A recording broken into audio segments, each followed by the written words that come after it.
Yo voy a leer en otro texto, pero primero me gustaría hacer oración y repasar un poquito el que ha leído Lucy, porque realmente a medida que avanzo y avanzamos en el libro de Esther, hay cosas un poco chocantes. Y yo creo que esas cosas un poco chocantes son chocantes por lo diferente que es nuestro mundo del mundo de entonces, muy diferente.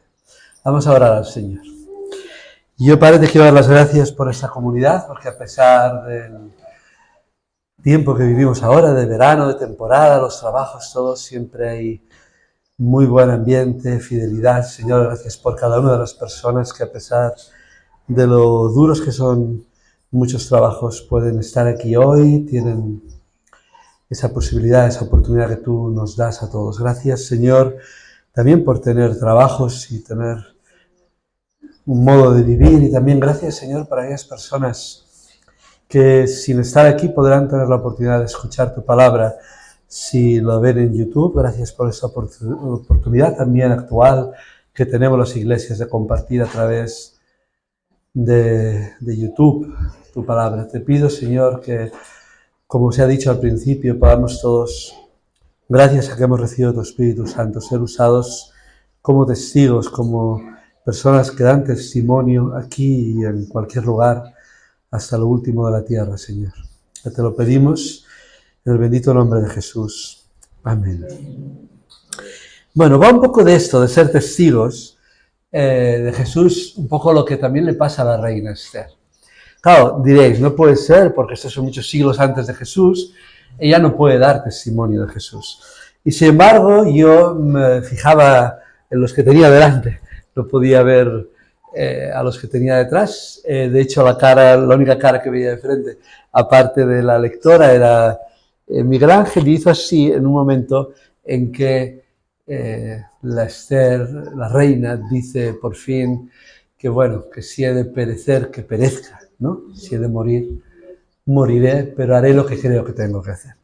Mucha gente recuerda esa palabra, o recuerda otra muy potente que le dice Mardoqueo, que es esa de que a lo mejor para esto has venido a este mundo. Hay un momento a veces en la vida que tienes que tomar una decisión muy importante y piensas, a lo mejor es aquí que Dios está realmente poniendo a prueba mi fe, en este momento tan importante. Y según lo que yo decida ahora, todo será diferente. Y de hecho, los que ya hemos vivido ese momento, cada uno sabrá cómo ha sido su momento, realmente todo es diferente después de ese momento.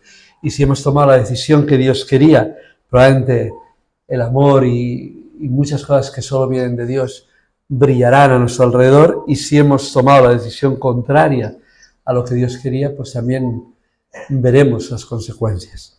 Pero Esther tomó la decisión adecuada. De hecho, en ese versículo que parece que ella pone excusas, creo que el autor de este texto, más que querer que ella ponga excusas, quiere que sepamos algo que luego será muy importante. Que acercarse a la presencia del rey Jerjes, de ese gran rey de aquel gran imperio que era Persia, sin su petición, sin que él te lo haya pedido, es motivo de ser llevado a muerte, condenado a muerte. Y que hay una sola excepción, que él alcance su cetro de mando, su cetro de oro, y te toque con él, como que te perdona esa insolencia, ese atrevimiento. Bueno, quedaos con esa imagen que, si Dios quiere, en otros meses, en julio, cuando sea, saldrán. Y vamos a quedarnos con la última expresión de este capítulo 4 de Esther. ¿Cuál es la última expresión? ¿Alguien se ha quedado con ella? ¿Qué hizo Mardoqueo? Hizo lo que le mandó Esther. Yo no tengo ninguna vergüenza en decir que muchas veces he hecho lo que me ha mandado mi mujer. Pero hay gente como que le da vergüenza eso. Como que no es bastante hombre si dice eso. No. En mi casa se hace lo que yo digo, aunque, como decimos a veces de broma, lo que él diga es sí cariño al final. Pero bueno, ellos hacen lo que ellos dicen, ¿no? O al menos eso dicen. Pero aquí es clarísimo. En un contexto no machista. Perdón, a que no le guste esta palabra. Es que no es machista. Lo que ahora entendemos por machismo. Es mucho más. O sea, de lo que estamos hablando aquí no es de una reina como Leticia. No os imaginéis a una reina así. Estamos hablando de un harén en donde probablemente habría centenares de mujeres cautivas, O sea, vamos a decirlo claro, una prisión de mujeres, cada una en su celda, y de todas esas celdas, la favorita en teoría era Esther.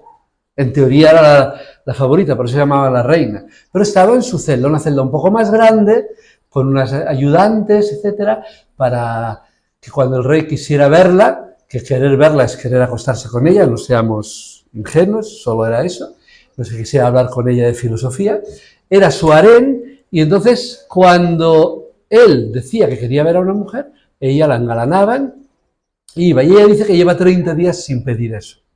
Claro, esto parece una cosa que no tiene importancia, pero tiene mucha importancia, porque lo único que tenía valor a los ojos del rey es que la reina le diera un hijo varón.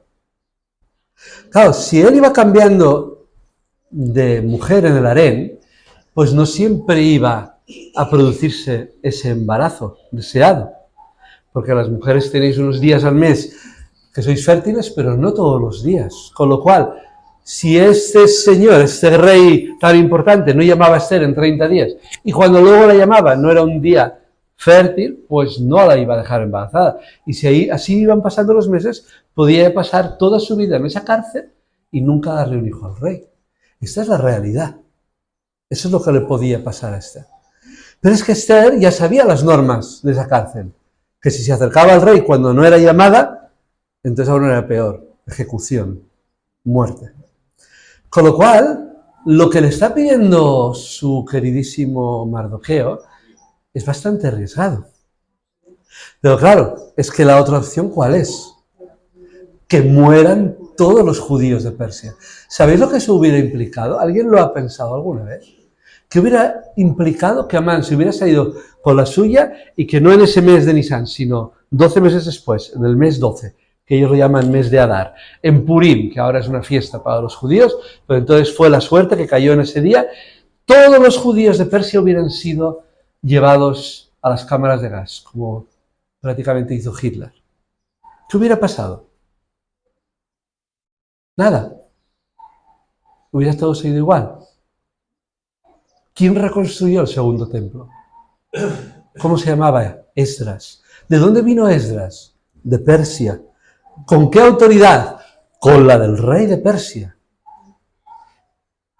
Nos hubiéramos quedado, no nosotros, si queréis, la historia de la salvación o del pueblo judío, con un primer templo construido por Salomón, destruido por Nabucodonosor y no reconstruido nunca, porque Esdras no habría existido, porque habría muerto entre todos los judíos que murieron en Persia. O él, o sus padres, sus abuelos, pero no habría habido judíos en Persia. Y no os quiero meter más cosas en la cabeza de estas porque no quiero complicaros la vida, pero para vuestra información, probablemente lo que llamamos Biblia, prácticamente todo lo que llamamos Antiguo Testamento, prácticamente todo se escribió en Persia. Nosotros decimos que se escribió en Jerusalén, que el rey David.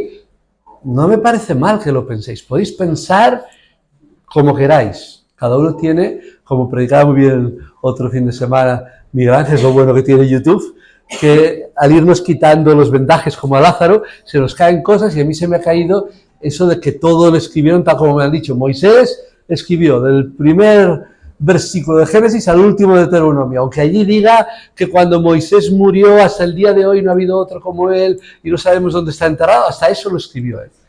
Pero bueno, llega un momento que te das cuenta de que la Biblia pasa durante mucho tiempo, y eso se lo dedico porque esta iglesia me gusta mucho, que hay muchos que estáis en la música, se nota que el pastor es el líder musical también, pero ¿qué pasa con la música? Yo os voy a poner un ejemplo que yo soy cero en música, pero que a mí me gusta mucho. Cuando todos hemos hecho nuestros pinitos con la guitarra, y supongo que todos lo hemos intentado, y si habéis sido como yo te has dado cuenta que no es lo tuyo, aprendimos una melodía que en el caso de mi casa me la enseñó mi hermana mayor, que tocaba muy bien la guitarra, que solo había que usar, no me digas qué nota es, que seguro que me equivoco, creo que es un sí, pero bueno, la cuerda más fina, la de abajo de todo, mi, perfecto, ¿veis? Tenía un ahí, eso es 50% de acierto, pero no era un sí, era un mi. Pues con el mi y moviéndote y tocando esa cuerda, sonaba una cosa que a mí me gustaba muchísimo, que llaman algo así como romance anónimo. ¿Os suena? Luego, si lo queréis tocar, algún guitarrista lo tocáis. Yo no lo voy a tocar. Ahí descubrí que, aunque me gustaba mucho la música, no iba a ser guitarrista. Pero, ¿por qué llamamos romance anónimo a una música tan preciosa? Pues si no tiene autor, decimos. Entonces, si no tiene autor, ¿cómo es que alguien lo puede tocar hoy? Si nadie lo compuso. Es que cuando decimos que algo es anónimo, lo que realmente estamos diciendo no es que no tenga autor, es que no sabemos su nombre. Y yo os desafío, ¿quién es el nombre del autor de este texto que hemos leído?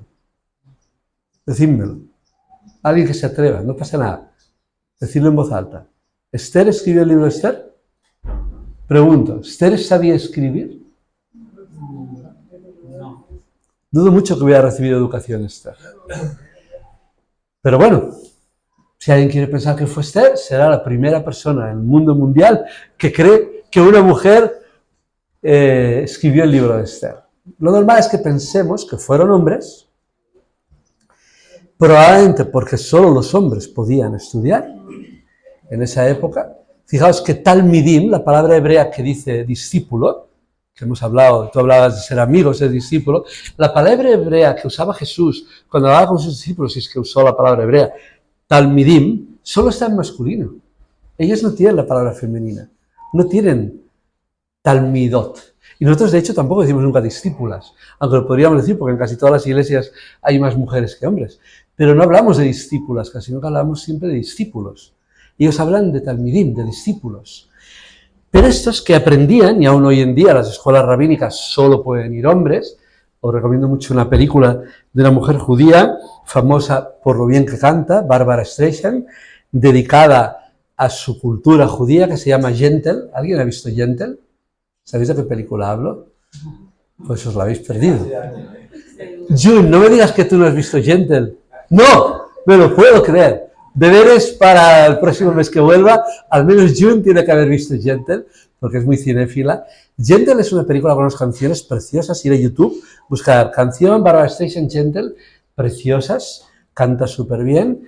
Y todo se basa, y no voy a hacer spoilers, en que ella, que ha perdido a su padre, quiere ir a estudiar en una yeshiva, en una, diríamos, un seminario nosotros, en una universidad para hacer rabinos. Imposible, impensable. No he hecho spoiler. No os he dicho el final. Todo lo que queda de película. Pero bueno, si consideras la sinopsis un spoiler, lo acepto. Pero bueno, es muy interesante esa historia. Pero lo cierto es que en esta película vemos algo que aún hoy me llama mucha atención. Y hay rabinas hoy en día, y hay pastoras, y hay mujeres en ciertos lugares de responsabilidad, pero no en esta época.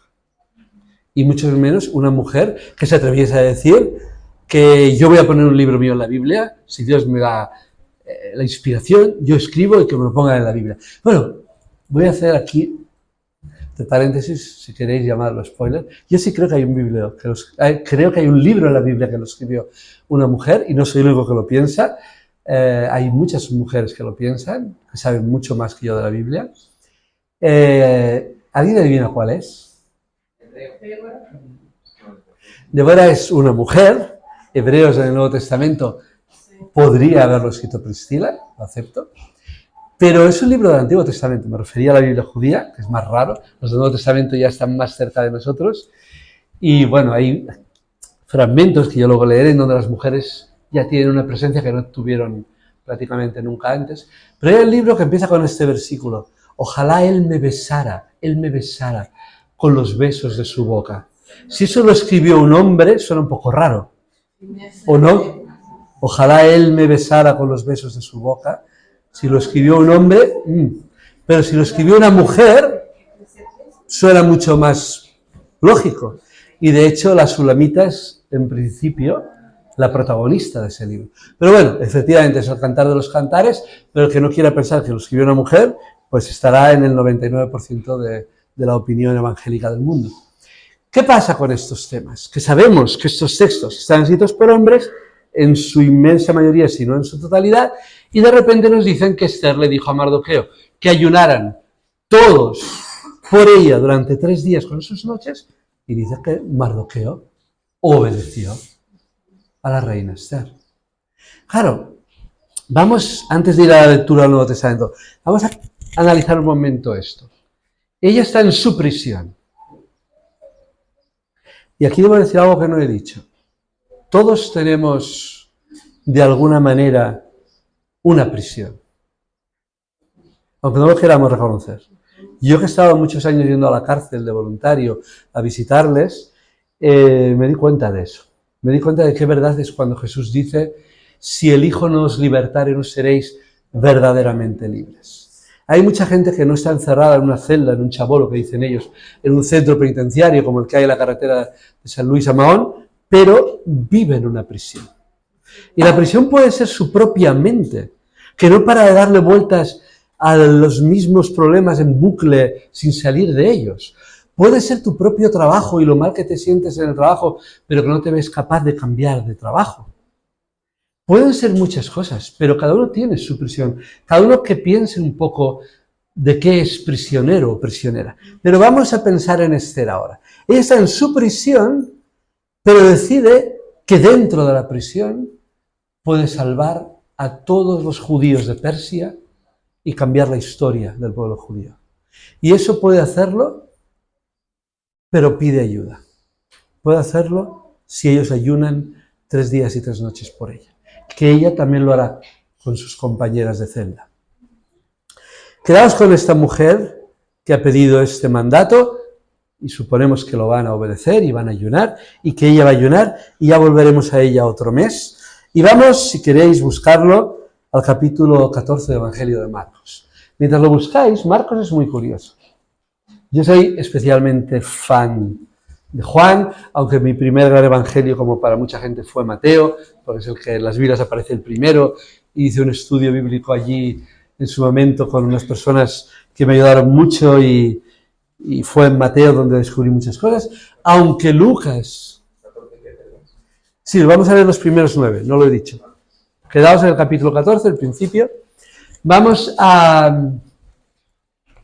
Yo decía que luego con los años también fui a Lucas, estuve 2 años en un grupo en nuestra casa con el Evangelio de Lucas, pero vamos a ir a Marcos porque Marcos tiene algo especial. Es el más breve, todos los demás tienen 21, 24, 28 capítulos, él solo tiene 16, es el que tiene el final más abrupto. Si no me creéis, no ahora, o ahora si queréis, o en vuestra casa, ved que al final cuando dice que las mujeres han visto la tumba vacía, dice que les entró tal pánico que no le dijeron nada a nadie. Y ahí acaba el Evangelio. Todo lo que después pone en vuestras Biblias, si son honestas, pondrá una nota a pie de página que dicen que eso es un añadido posterior. El primer Evangelio acaba que las mujeres, en plural, el otro día hablábamos de María Magdalena, que se encuentra con Jesús, que no lo reconoce, que se cree que es el jardinero, que le dice luego que es su maestro, Raboni, rabino, tal, y luego se va y dice, en plural, hemos visto al Señor. O sea, él no estaba sola. Pero claro, en otras versiones nos dice que no dijeron nada, es que probablemente las otras no dijeron nada. Fue ella la única que habló. Pero antes de que esto pase, cuando ya es casi el final, Jesús ha ido a Jerusalén, sabe que lo van a matar, sabe que va a morir, que le quedan muy pocos días. Cuenta esta historia que ya, en cierto modo, la meditasteis la semana pasada por la versión del cuarto Evangelio, con Miguel Ángel aquí. Dice que faltaban 2 días para la fiesta de la Pascua y de los panes sin levadura. Esto lo digo, me paro aquí, me voy a parar en muchos trozos, porque a veces leemos tan rápido que se nos escapan algunas cosas. La fiesta de la Pascua, si la miramos desde el punto de vista de los panes sin levadura, dura 8 días. 8 días comiendo pan sin levadura. Si lo habéis probado alguna vez, estos panes que comen los judíos sin levadura, no es que sean muy agradables de comer, sino es que te gustan mucho esos crackers, ese tipo de cosas así secas. Pero bueno, lo cierto es que lo hacen cada año, 8 días comiendo ese pan sin levadura. Pero la gran fiesta de la Pascua es solo uno de esos 8 días. Por lo tanto, aquí hay 2 informaciones temporales. Faltan 2 días para la fiesta de la Pascua y para la fiesta de los panes sin levadura. O sea, habría que decir para que empiece, nosotros diríamos para que empiece la Semana Santa. Vamos a ponerlo en nuestros términos actuales. Faltan 2 días para que empiece la Semana Santa. Que 8 días sería el equivalente para ellos a su Semana Santa. Vale. Y entonces dice que los jefes y los sacerdotes, perdón, lo he dicho mal, los jefes de los sacerdotes y los maestros de la ley andaban buscando el modo de tender una trampa a Jesús para prenderlo y matarlo. O sea que antes de prenderlo y matarlo, hacía falta una trampa. Esto los que saben de caza lo saben mejor que yo. Yo nunca he sido aficionado a la caza, más bien he sido todo lo contrario. Cuando mi abuelo, que era cazador, venía con palomas colgándole del cinturón, mis hermanos y yo llorábamos como magdalenas y no queremos comer. Y no comíamos porque nos daba mucha pena que hubiera matado a esas palomas. Pero bueno, hay gente que le gusta la caza. Y hasta donde yo sé, cuando no tenían armas, por ejemplo, yo se lo he oído contar esto a mi suegro cuando era niño, no disponía de un rifle ni de una escopeta de perdigones siquiera, y entonces ponían trampas a los pájaros. Estoy seguro que este señor sabe más que yo de eso. Sí.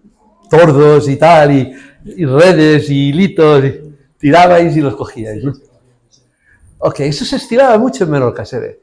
Comerse a estos pájaros, que se ve que tenían muy poca carne, pero que estaban muy buenos, ¿no? Vale, ¿qué pasa? Poner la trampa es básico. Pues si tú no pones una trampa, estos pájaros no son tan fáciles de coger.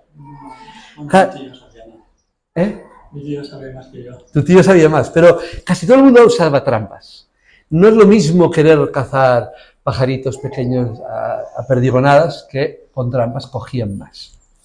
Vale, a Jesús hay que prenderlo y hay que ponerle una trampa.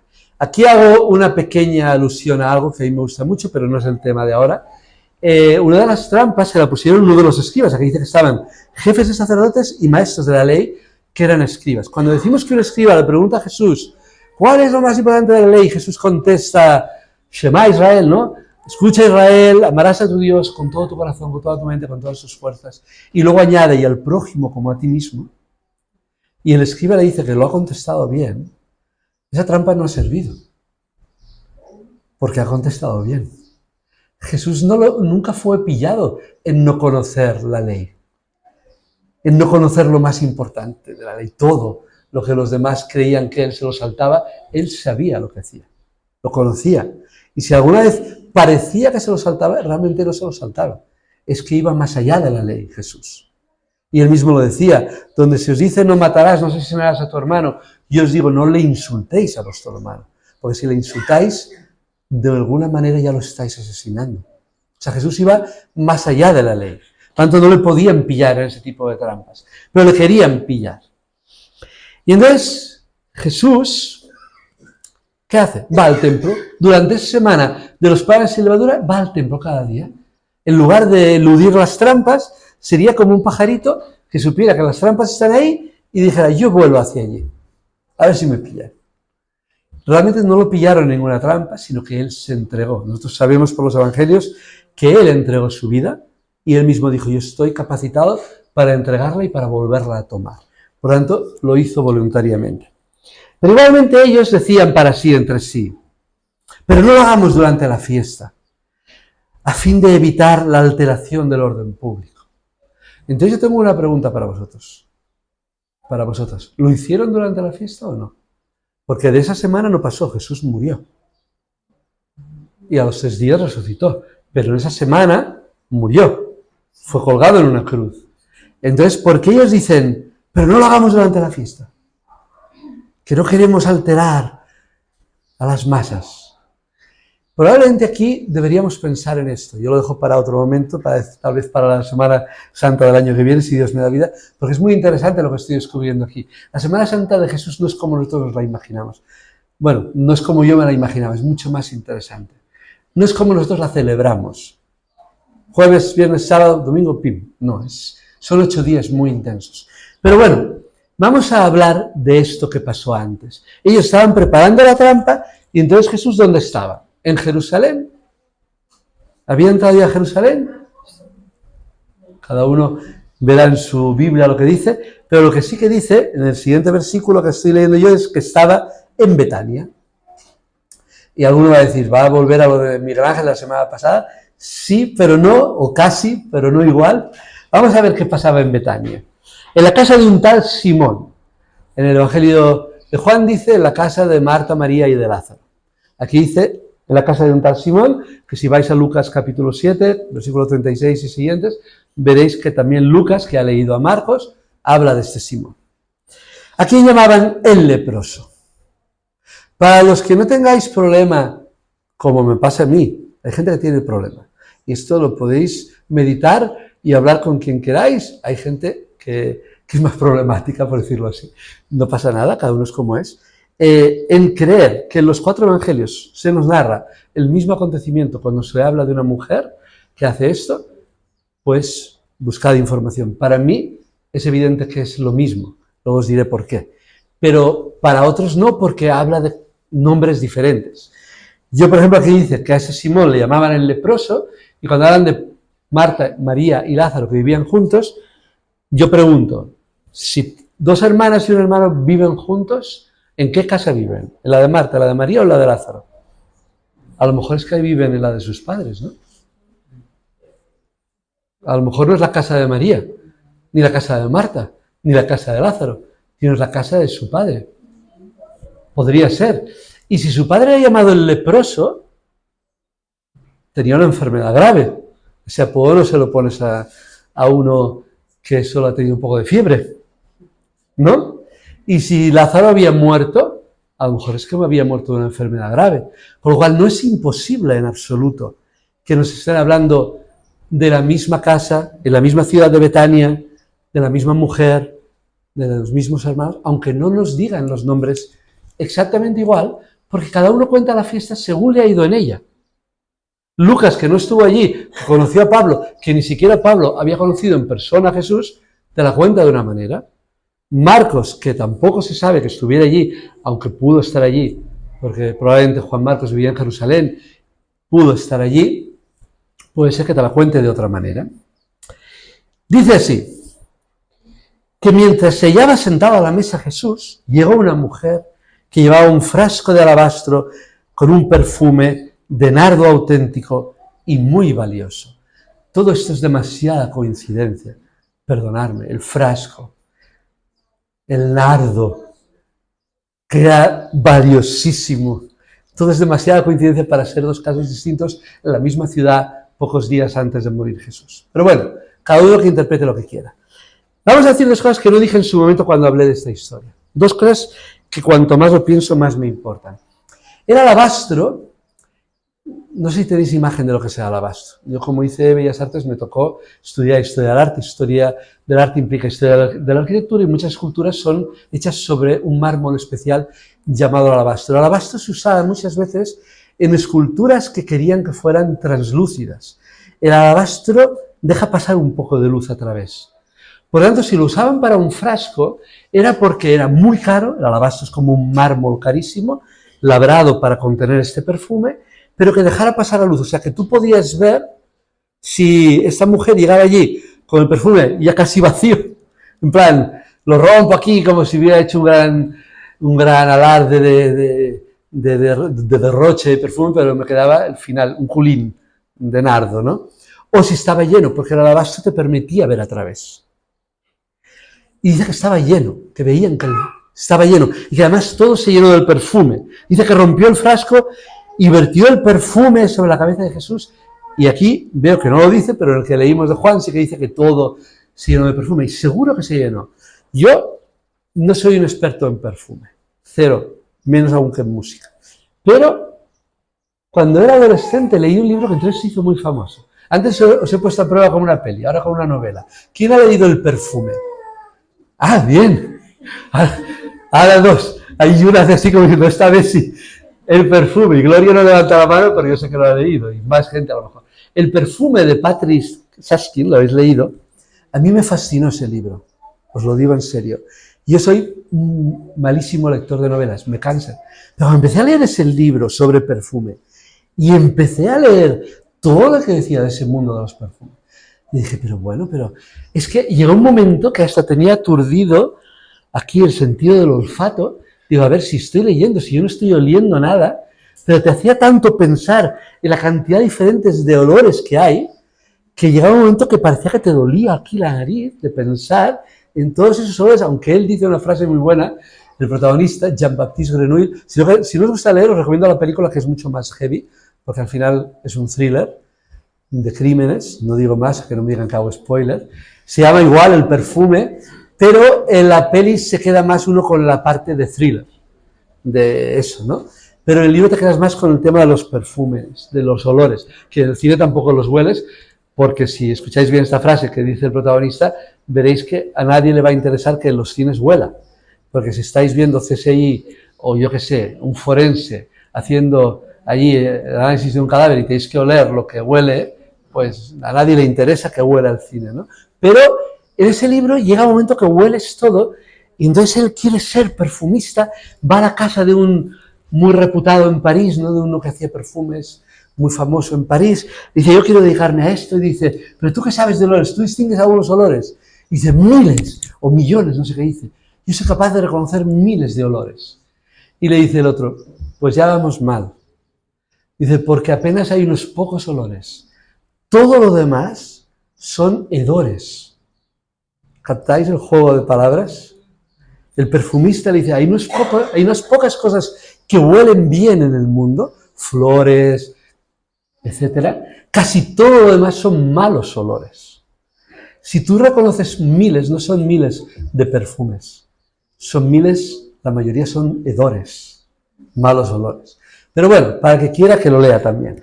Pero ¿por qué os hablaba de esto? Porque este perfume de nardo sería como los que explica ese libro, no como los que compramos nosotros. Con perdón, con todos mis respetos, pero yo no me gasto miles de euros en un perfume. Los perfumes de ahora, su base es el alcohol, creo. Yo no soy experto, ya os digo, pero en mi instituto creo que, ahora ya no, hoy no está aquí, pero hay una persona que viene a estudiar a mi instituto en los módulos que tenemos de estética y de peluquería y tal, y una de las asignaturas es lo de perfume y se hace con alcohol. Por eso se volatilizan tan rápido, se evaporan tan rápido. Pero los tradicionales, los de esta época de Jesús, era puro aceite. Lo que esa novela llama el aceite esencial. Un aceite esencial no solamente es un aceite, o sea, es una grasa, es un óleo, si lo queréis decir así, sino que además es la esencia del nardo, en este caso. La esencia absoluta, o sea, es aceite de nardo puro, como si hubieras concentrado en esa grasa todo el olor de miles y miles de flores de nardo en ese frasco. Claro, cuando lo rompió y vertió el aceite sobre la cabeza de Jesús, ya habrán saltado las alarmas a alguna de vuestras memorias y dirá, ah, no, pero en la otra historia eran los pies. No era en la cabeza, eran los pies. Vale, si queréis fijaros en estas cosas, os llevo al Salmo 133, que también lo cito, por cierto, Miguel Ángel, el domingo pasado, que tiene una frase que dice, igual que el buen óleo, aceite, derramado sobre la cabeza de Aarón, va bajando por su barba y llena hasta sus vestiduras de aceite. Fijaos que dice, que es derramado en la cabeza, le llena la barba de aceite, sus barbas, sus vestiduras, como sumo sacerdote que era Aarón. Cuando esta mujer hizo derramar ese nardo puro, ese frasco lleno de aceite de nardo puro, sobre la cabeza de Jesús, ¿no lo ungiría todo el cuerpo de Jesús? Hasta los pies.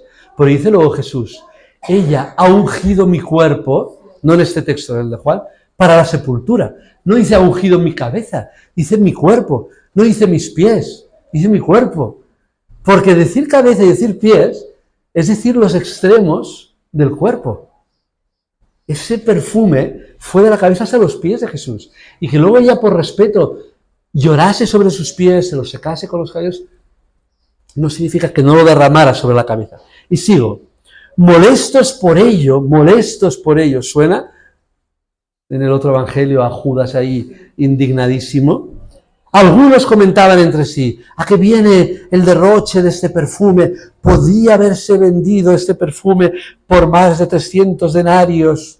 Nos dice lo que valía el sueldo prácticamente de casi un año de un trabajador y haberlo entregado ese dinero a los pobres, y así murmuraban contra aquella mujer. Aquí lo dice en plural, otro evangelista lo dirá en singular, dirá que Judas realmente lo que quería es que hubiera dinero en la bolsa porque él era de los de meter mano en la bolsa y sacar el dinero para su propio interés, pero aquí nos lo cuenta así, eran muchos que murmuraban contra ella, contra una mujer que yo os pregunto, ¿ha dicho algo esta mujer? ¿Ha abierto la boca? ¿Ha dicho alguna palabra ofensiva hacia alguien? Les ha dicho, quita de ahí, Simón, que no ha sido capaz ni de darle un beso a Jesús cuando ha llegado. ¿No?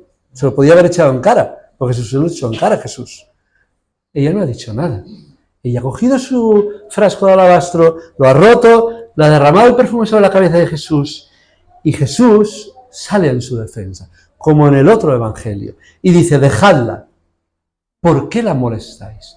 Yo me hago una pregunta. Si Marcos, el primer evangelio, pone esta pregunta así en boca de Jesús, es que Jesús tenía una empatía que nosotros no tenemos.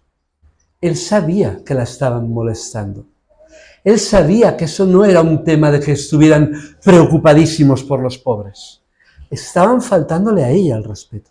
Estaban molestándola, estaban injuriándola, estaban ninguneándola, porque era como decir, lo que ella ha hecho, vaya despilfarro, vaya idea, mujer tenía que ser, que decía yo el otro día, ¿no? Vaya cosa se le ocurre hacer. Pero Jesús la defiende. ¿Por qué la molestáis? Porque lo que ha hecho conmigo es bueno. Aquí hay frases que coinciden tanto que dicen, oye, va a ser lo mismo. A los pobres los tendréis siempre entre vosotros. Y podréis hacerles todo el bien que queráis. Eso no le parece mal a Jesús. Él no está criticando las palabras de ellos, sino que se metan con ella. Dice, les podréis hacer todo el bien que queráis, pero a mí no siempre me tendréis. Le quedaban días para poder ser ungido su cuerpo. Ha hecho lo que estaba en su mano, preparando por anticipado mi cuerpo para el entierro. Los cuerpos en la tradición judía eran cubiertos de un perfume, no, a lo mejor no tan caro, pero algún tipo de perfume, antes de ser envueltos como lázaro en unas sábanas, porque así olían menos. Porque hacía mucho calor, si era verano sobre todo, como aquí en esa época, pues imaginaos, no había las condiciones de ahora de que en un hospital hay un depósito con una cámara frigorífica o en una funeraria, conservan con frío los cadáveres unos días o tiempo que haga falta. No, ellos se corrompían, había que ponerle perfume. Y él está diciendo que lo que ha hecho es por anticipado preparar su cuerpo para el entierro. Esta mujer, ¿sabéis lo que ha hecho? ¿Alguien se atreve a decir lo que ha hecho esta mujer sin abrir la boca? Ha hecho lo que nos pedía Miguel Ángel que hiciéramos. Ha dado testimonio y ha sido un testigo de algo muy importante del mundo de Israel. Eso lo hacían muchos profetas. Lo llamamos, los libros de estudios de la Biblia lo llaman gestos proféticos. Un profeta a lo mejor se pasaba una temporada desnudo. Todo el mundo, míralo, el loco de Isaías, desnudo por todos lados. Pero luego cogía y les explicaba por qué iba desnudo. O se iban a la casa del alfarero, Jeremías, y veía cómo trabajaba el barro al alfarero, y luego utilizaban lo que habían observado, bueno, hacían cosas, comían a veces sus propios excrementos, bueno, cosas bastante desagradables, pero era para dar a entender cosas. Eran gestos proféticos. Y ella ha hecho un gesto profético. Ha dicho, que aquí le estáis haciendo un banquete y que todos le queremos mucho, van a matarlo de aquí a poco y no nos van a dar ni tiempo para ungirle, porque va a haber que llevar recorriendo a la tumba antes de que empiece la fiesta principal. No va a dar ni tiempo. Es profeta esta mujer. Lo está ungiendo antes de hora porque no va a haber tiempo luego. Y está diciendo Jesús, y acabo con esto, os aseguro que en cualquier lugar del mundo donde se anuncie la buena noticia, o vamos a decirlo como cuando no se traduce el griego, en cualquier lugar del mundo donde se anuncie el Evangelio o donde se predique el Evangelio, por eso yo digo que los 4 Evangelios hablan de esto, y si no buscadlo, los 4 Evangelios hablan de esto, aunque no en los mismos términos, cada uno lo cuenta a su manera, se recordará también lo que esta mujer hizo. Y vamos ya a acabar. ¿Por qué recordamos a Esther? Por lo que Esther hizo. ¿Por qué recordamos a esta mujer? por lo que hizo. Yo hace poco, han pasado unos días y aún me apena, Gloria perdió a su madre, yo lo digo en mi caso, perdí a mi suegra, y antes de ese día yo había predicado en Mahón y le había dedicado el culto a ella. Sabíamos que quedaba poco tiempo, no sabíamos cuánto, y yo tenía la oportunidad de hablar. Y lo hice porque creo que es una de las mujeres cuyo testimonio ha sido más valioso para mí. A lo mejor no la habréis oído predicar nunca, no la habréis visto en un púlpito, no la habréis visto dar un estudio bíblico. Entre otras cosas porque a las mujeres casi nunca os dan la oportunidad, no nos engañemos. No es un tema solamente de que no lo hagáis, es que no se os da la oportunidad. Pero lo que esa mujer durante los 32 años que yo la he conocido me lo enseñó con hechos y no con palabras. Cuando yo llegué a Menorca llegué a la iglesia el año 92 y ella tenía un nieto que había nacido en el año 90, tenía 2 años. Algunos lo conocisteis, se llamaba Marc. Marc, desde el momento mismo del parto hasta que murió con 28 años, vivió con una parálisis cerebral que le impidió caminar, le impidió hablar, le impidió hacer la vida que muchos otros niños y jóvenes han podido hacer. Durante esos años, todos los días ella iba. Cuando había dejado su casa arreglada, había hecho todo de su casa, había hecho la comida, había hecho tal, había recogido, y se iba a ayudar a duchar a ese niño, a cuidar lo que después fue un joven, etcétera, a darle la cena. Cada día se iba a su casa con la ropa de él y cada día hacía una lavadora solo para la ropa de ese nieto. Y cada día, el día siguiente, la llevaba limpia y doblada y preparada. Y le volvía a ayudar. Durante 28 años, cuando sus padres, incluso con nosotros, queríamos hacer una escapada, un viaje, ese niño se lo quedaba en ellos y lo cuidaban ellos. Durante los días que estuviésemos fuera, lo cuidaban ellos. Ni un solo día faltó a esa, llamadlo como queráis, a esa tarea. Y sin embargo, su padre, el padre de este Marc, podía dar estudios bíblicos, podía predicar, podía trabajar, podía hacer muchas cosas que ha hecho. Gloria a Dios por ello. Y cuando estábamos preparando el funeral de ella, de Nina, él no se veía con fuerzas para hablar. Y yo le hablé de esto. Y él, muy emocionado, me dijo, yo siempre he sido consciente de eso. De que si no hubiera sido por ella, mucho de lo que yo he hecho en servicio al Señor no lo hubiera podido hacer. No hubiera podido hacerlo. Cuando Mardoqueo se fue a ayunar, sabía que lo que iba a hacer Esther era muy importante.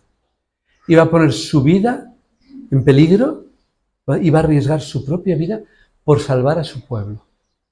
Y que lo que le estaba pidiendo era muy simple. Era que ayunaran. Yo no sé lo que a vosotros os ha pedido alguna vez alguna persona que a lo mejor no es una reina. Yo, por ejemplo, puedo pensar en muchas personas que me han pedido que haga algo y no son la reina, ni depende de ella algo tan importante como la salvación de todo un pueblo. Pero me acuerdo que me han pedido algo muy sencillo y que si lo he hecho, no digo que siempre lo haya hecho. A veces a lo mejor habré fallado aquí a alguien o a muchas personas. Yo a lo mejor ni me he dado cuenta de que he fallado y he fallado. Pero recuerdo una en especial, que es la última anécdota, que siempre me paso con las anécdotas, pero la quiero dejar aquí en testimonio también. Hace 28 años, mi hermano me llamó casi llorando. Mi hermano vive en Alcalá de Henares y yo vivía allá en Menorca. Me dijo que no iba a poder ser padre, que se le habían hecho una serie de análisis y que era prácticamente imposible que fuese padre. Nosotros ya teníamos a 2 hijas y yo sabía cuánto deseaba mi hermano tener un bebé. Yo le dije, nosotros oraremos por ti, tú ten fe. Y él me dio las gracias y yo colgué. Durante unos días él y yo orábamos por esto. Y un buen día dejamos de orar. Yo lo reconozco así. No sé cuántos días oramos y un buen día, a los pocos días o semanas, no me acuerdo, ya dejamos de orar. Y poco tiempo después, apenas unas semanas después, mi hermano me llamó. Gracias, gracias, gracias. Y yo, ¿qué dice? Está embarazada, Merche está embarazada. Ahora esta niña se llama Bárbara, por eso sé que hace 28 años, porque en enero cumplirá 28 años. Y nos dijo, muchas gracias por orar. Entonces, cuando yo colgué, yo veía la gratitud de él, lo que comentabas tú el otro día, de ser agradecidos por lo que Dios nos hace, y yo le decía a Gloria, pero hacía días que no orábamos. Y es curioso que muchas veces lo he pensado después, y nosotros habíamos dejado de orar porque ella ya estaba embarazada. Sorprenderá lo que voy a decir, pero me di cuenta de eso. Cuando él me llamó, yo enseguida pensé, uy, qué mal, yo llevo un montón de días sin orar. Pero si él me daba la noticia de que sabía que su mujer estaba embarazada, es que había pasado el tiempo suficiente para quedarse embarazada, tener una falta, como mínimo 14 días, hacerse una prueba o ir al médico que te confirmen que eso es así. Con lo cual a lo mejor hacía X semanas, el tiempo que nosotros a lo mejor habíamos dejado de orar, que eso ya había ocurrido. Nosotros teníamos una certeza, como decías tú también el otro día. La certeza, Dios te dice que esperes. Jesús dice, sé que me escuchas, Padre, y aún no hemos visto salir a Lázaro. Pero tú sabes en tu corazón, de alguna manera tienes eso que Hebreos 11:1 dice, la certeza de lo que no vemos, la convicción de lo que esperamos, o al revés, nunca sé si es al revés, pues soy disléxico, la convicción de lo que no vemos y la certeza de lo que esperamos, da igual, tiene el mismo sentido. ¿Por qué? Porque lo que nosotros hemos hecho es poner en manos de Dios algo que sabemos que Él puede hacer y que probablemente ya ha hecho, aunque nosotros no nos hayamos enterado. Vamos a acabar con una oración. Señor, muchas veces se nos pide, como pidió Esther a Mardoqueo y a sus criadas, que ayunemos, que oremos. A veces lo hacemos, a veces no lo hacemos. Pero yo hoy quiero agradecerte, Señor, las veces en que hemos tenido suficiente fe como la de un pequeño grano de mostaza, para hacer lo que se nos ha mandado, se nos ha pedido. Interceder, ayunar, sea lo que sea. Tú sabes que ha habido veces que lo hemos hecho y ha habido veces que hemos visto esa respuesta. Y tal vez ha habido veces que no hemos visto la respuesta o aún no hemos visto la respuesta. Pero sabemos que puede que todo un pueblo dependa de ella. Por eso en esta hora, Señor, en honor y en recuerdo de la memoria de Esther y de esta mujer que ungió a Jesús en Betania, quisiera agradecerte el testimonio callado y los gestos silenciosos de tantas y tantísimas mujeres como a lo largo de la historia de la salvación han hecho cosas muy arriesgadas, muy abnegadas, muy difíciles de mantener en el tiempo, porque sentían que tú se lo pedías, que tenían que hacerlo, aunque fuera arriesgando su vida. Por eso te agradezco la vida de todas ellas, sean nuestras propias madres, porque nadie de nosotros estaría aquí si no hubiera tenido una madre dispuesta a tener que pasar por unos meses de gestación para que nosotros viviésemos. Y gracias especialmente, Señor, por el testimonio de los evangelios, porque no solamente a través de ellos vemos cómo fue Jesús, lo increíble que fue su vida, su testimonio, su poder, su capacidad de enseñar, de sanar, su resurrección entre los muertos, su capacidad de perdonar cada uno de nuestros pecados, Señor, sino que gracias a ellos también hemos podido ver el ejemplo de muchas hermanas y hermanos en la fe que nos han precedido y que han dado testimonio con sus vidas de que tú les estabas utilizando y que a lo mejor habían venido a este mundo para hacer aquello tan puntual, tan concreto, que en un momento de sus vidas tú les pediste que hicieran. Gracias por sus testimonios y gracias por tu palabra. En el nombre bendito de Jesús. Amén.